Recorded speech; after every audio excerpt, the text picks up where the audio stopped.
Hello and welcome to the daily current affairs analysis. మనం ఇప్పుడు discuss చేయబోతున్నటువంటి ఈ article వచ్చేసి పాలిటీ రిలేటెడ్. కాకపోతే మెయిన్స్లో దీనికి సంబంధించి డైరెక్ట్ అయితే ఏమీ లేదు ఈ 10th షెడ్యూల్కి సంబంధించి. బట్ ఇది ప్రిలిమ్స్కి ఉపయోగపడవచ్చు అండ్ గ్రూప్ 2 కూడా ఉపయోగపడవచ్చు, ఎందుకంటే కొన్ని ఇంపార్టెంట్ ఫ్యాక్ట్స్ ఉన్నాయి దీంట్లో. కాబట్టి ఇది ఎక్కడైనా లెజిస్లేటర్ మెంబర్స్ యొక్క కండక్ట్కి సంబంధించి ఏదైనా క్వశ్చన్ వస్తే దాంట్లో ఇది యూజ్ చేసుకోవచ్చు పాలిటీలో, మెయిన్స్లో. కానీ డైరెక్ట్గా అయితే మెయిన్స్లో 10th షెడ్యూల్ లేదు, బట్ ప్రిలిమ్స్కి అయితే యూజ్ అవుతుంది. Yes, on cross voting in Rajya Sabha elections. Himachal ప్రదేశ్లో రీసెంట్గా జరిగినటువంటి రాజ్యసభ ఎలక్షన్స్లో క్రాస్ ఓటింగ్ చేశారు కాంగ్రెస్ ఎమ్మెల్యేస్, 6 కాంగ్రెస్ ఎమ్మెల్యేస్. ఈ క్రాస్ ఓటింగ్ చేసినటువంటి ఎమ్మెల్యేస్ని డిస్క్వాలిఫై చేయడం జరిగింది.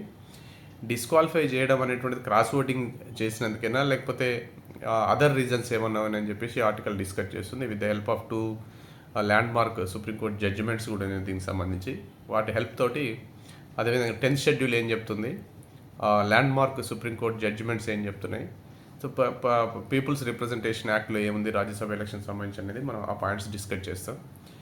ఎస్, ఇక్కడ అండర్ ఆర్టికల్ 80 రాజ్యసభకు మెంబర్స్ని మనం ఇండైరెక్ట్ పద్ధతిలో ఎన్నుకుంటాం. We elect the members indirectly under article 80. The number of Rajya Sabha seats of a particular state depends upon its population and size. Population దాని సైజుని బట్టి నెంబర్ ఆఫ్ రాజ్యసభ సీట్స్ ఉంటాయి ఆ స్టేట్కి. ఫర్ ఎగ్జాంపుల్ యూపీకి 31 రాజ్యసభ మెంబర్స్ ఉంటే, and for Goa it is only 1, for Telangana it is 7. మనకు 7 members. ఈ members యొక్క ఎందుకు యూపీకి 31 ఉన్నారు, గోవాకు 1 ఉన్నారు, తెలంగాణకు 7, దేని మీద ఆధారపడి ఉంటుందంటే population and the area of the state మీద ఆధారపడి ఈ నెంబర్ డిసైడ్ చేయడం జరిగింది. ఇది ఫిక్స్డ్ నెంబర్. ఎస్, అయితే ఏ పార్టీకి ఎన్ని ఉంటాయి ఈ షేర్లు అనేది చెప్పేసి ఇప్పుడు 31 యూపీలో 31, యూపీకి 31 ఉన్నాయి. హెన్స్ ఇది అందుకనే రాజ్యసభని మేము ఏమంటామంటే ఇండైరెక్ట్గా ఎమ్మెల్యేస్ ఎన్నుకుంటారు రాజ్యసభ మెంబర్స్ని. కాబట్టి రాజ్యసభని ఇంకో రకంగా మనం ఏమంటామంటే కౌన్సిల్ ఆఫ్ స్టేట్స్ అని కూడా అంటాం. కౌన్సిల్ ఆఫ్ స్టేట్ యొక్క కౌన్సిల్ ఇది. ఎమ్మెల్యేస్ తోటి ఇండైరెక్ట్గా ఎన్నుకోబడతారు. యూపీ అసెంబ్లీలో ఉన్న ఎమ్మెల్యే తోటి 31 మెంబర్స్ ఎన్నుకోబడతారు. ఇటీవల తెలంగాణ నుంచి 3 వేకెన్సీస్ అయినాయి. 3లో 2 కాంగ్రెస్ నుంచి అండ్ 1 వచ్చేసి బీఆర్ఎస్ నుంచి ఎలక్ట్ అవ్వడం జరిగింది. It depends upon the number of MLAs. Vacant పొజిషన్లో ఎన్ని ఆ పార్టీకి వస్తాయి అనేది లెజిస్లేటివ్ అసెంబ్లీలో ఎంతమంది మెంబర్స్ ఉన్నారని చెప్పేసి దానిపైన డిపెండ్ అయి ఉంటుంది. రైట్, ఇది రాజ్యసభ గురించి, దాని ఎలక్షన్స్ గురించి కొన్ని ఫ్యాక్ట్స్. అండర్ ఆర్టికల్ 80 ఇండైరెక్ట్ మెథడ్లో మనం ఎలక్ట్ చేసుకుంటాం రాజ్యసభ మెంబర్స్ని ఎమ్మెల్యేస్ తోటి. Number of Rajya Sabha seats of that particular state depends upon the population of the state and area of the state.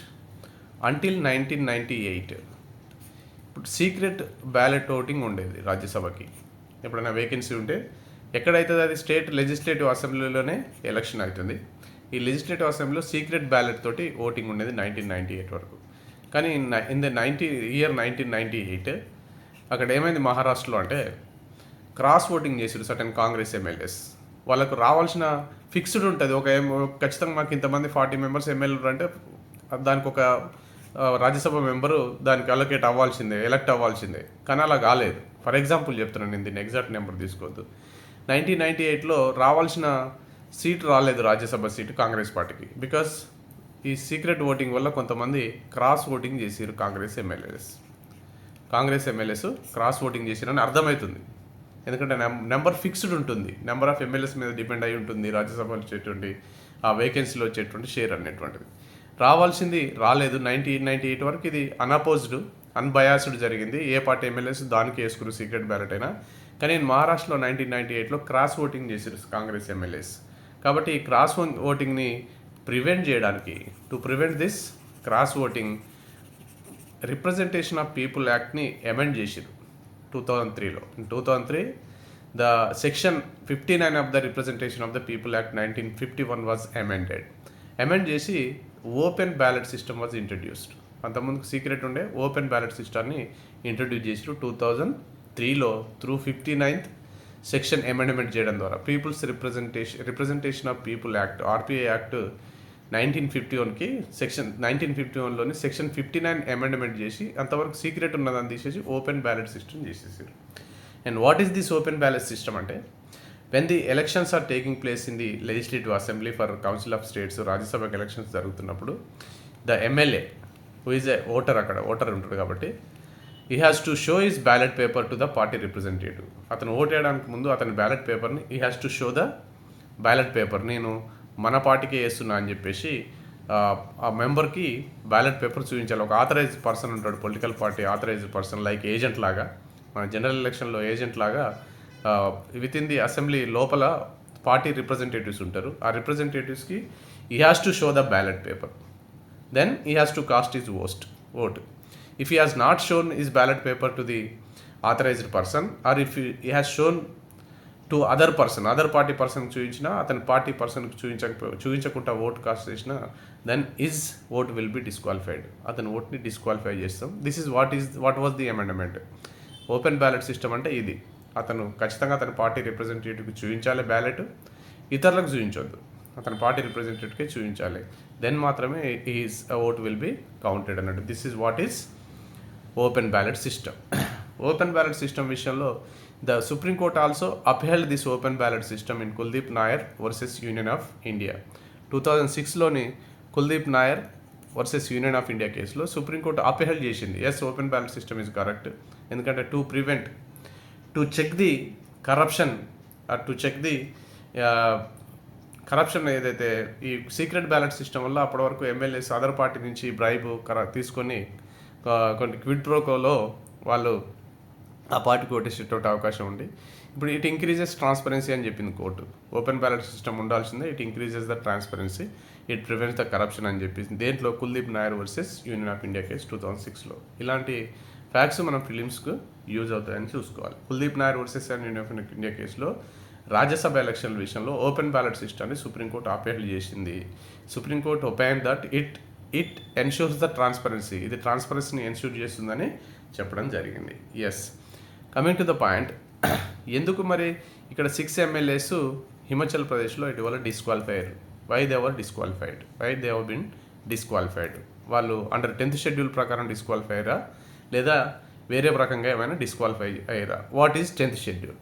10th schedule మనకు 52nd కాన్స్టిట్యూషన్ అమెండ్మెంట్ ద్వారా 1985లో తీసుకురావడం జరిగింది. టు ప్రివెంట్ ఆయారం గాయారం కల్చర్, అంటే పార్టీలు మారేటువంటి కల్చర్ని ప్రివెంట్ చేయడానికి 52nd కాన్స్టిట్యూషనల్ అమెండ్మెంట్ యాక్ట్ ద్వారా 1985లో 10th షెడ్యూల్ని ఇన్సర్ట్ చేయడం జరిగింది.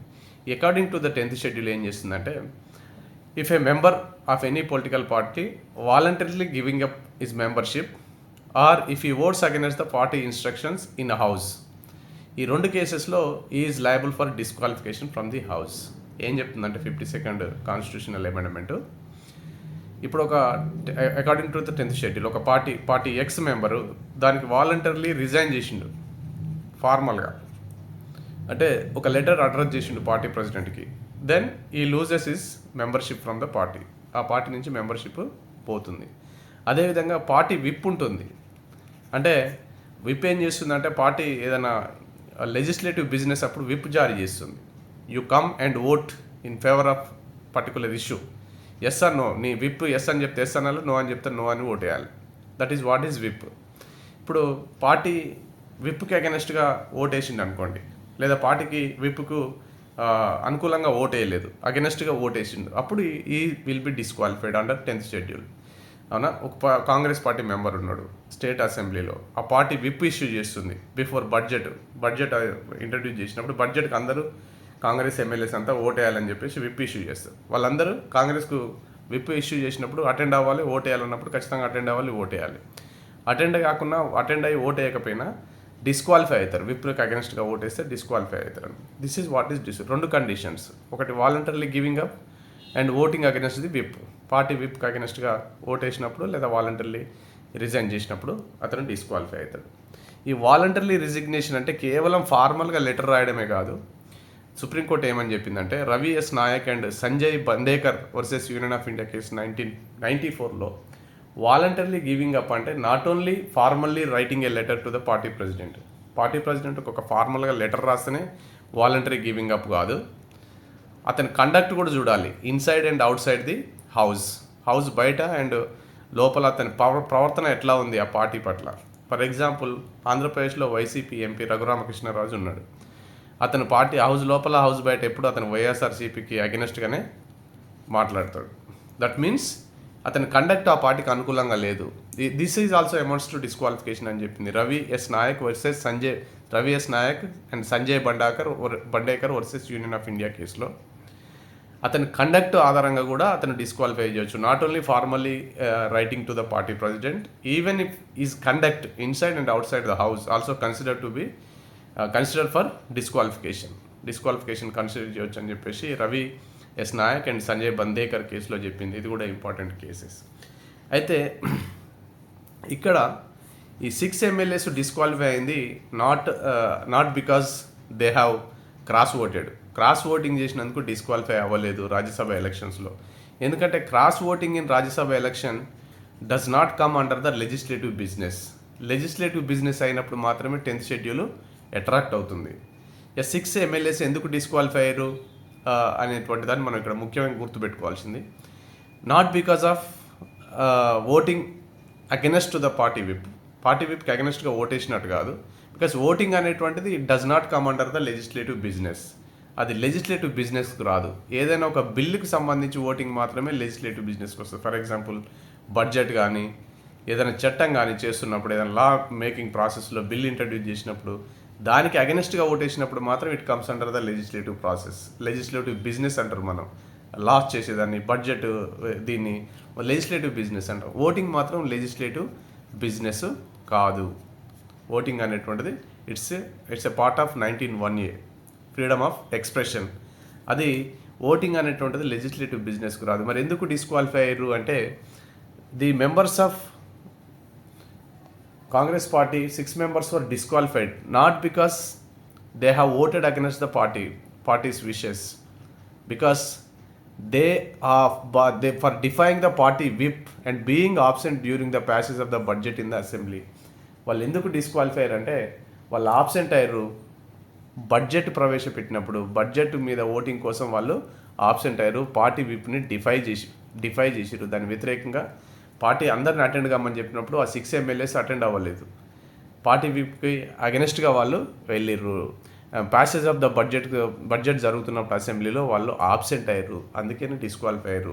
Not for voting against the parties wishes in the Rajya Sabha ఎలక్షన్స్లో పార్టీకి అగెనెస్ట్గా ఓటేసినందుకు డిస్క్వాలిఫై అవ్వలేదు. బడ్జెట్ సెషన్కి వచ్చి బడ్జెట్ ప్యాసేజ్ సందర్భంగా బడ్జెట్కి అనుకూలంగా ఓట్ అయినందుకు వాళ్ళు డిస్క్వాలిఫై అయ్యారు. క్వశ్చన్ ఇట్లా రావచ్చు, మెయిన్స్లో రావచ్చు, మేబీ అవకాశాలు ఉన్నాయి. Can a member of the parliament or member of legislative assembly be disqualified if he votes against the whip of the party in the Rajya Sabha elections అనేటువంటి క్వశ్చన్ రావచ్చు. చూసుకోండి, ఇలాంటి క్వశ్చన్సే వస్తున్నాయి ఈ మధ్యలో. అంటే ఒక మెంబరు రాజ్యసభ ఎలక్షన్స్లో పార్టీ విప్కి అగెనెస్ట్గా ఓటేస్తే అతను డిస్క్వాలిఫై అవుతాడా అంటే నో, ఈ విల్ నాట్ బీ డిస్క్వాలిఫైడ్. ఎప్పుడు డిస్క్వాలిఫై అవుతారంటే పార్టీ విప్కి అగెనెస్ట్గా ఏదైనా బిల్స్కి సంబంధించి బిల్స్ ఇంట్రడ్యూస్ చేసినప్పుడు, బిల్స్ పైన ఓటింగ్ ఉన్నప్పుడు, పార్టీ విప్కి అగెనెస్ట్గా ఓటేసినప్పుడు డిస్క్వాలిఫై అవుతారు. This is all about cross voting in Rajya Sabha elections, article 80 and amendment to the section 59. ఇప్పుడు ఓపెన్ బ్యాలెట్ సిస్టమ్ ఉందా రాజ్యసభ ఎలక్షన్లో, సీక్రెట్ బ్యాలెట్ సిస్టమ్ ఉందా, ఎప్పటివరకు ఓపెన్ బ్యాలెట్ సిస్టమ్ ఉంది, ఎప్పటివరకు సుప్రీంకోర్టు ఎప్పటివరకు ఓపెన్ క్లోజ్ ఉంది, తర్వాత ఎప్పుడు ఓపెన్ అయింది, నెక్స్ట్ కుల్దీప్ నాయర్ జడ్జిమెంట్ ఏం చెప్తుంది ఈ ఓపెన్ బ్యాలెట్ సిస్టమ్ గురించి, అండ్ రవేసి నాయక్ సంజయ్ బందేకర్ కేసు ఏం చెప్తుంది, వాలంటరీ గివింగ్ అప్ మెంబర్షిప్ అంటే ఏంటిది అనేటువంటి విషయాన్ని మనం ముఖ్యంగా గుర్తుపెట్టుకోవాల్సినటువంటి అవసరం ఉంది ఈ ఆర్టికల్లో. Thank you for watching.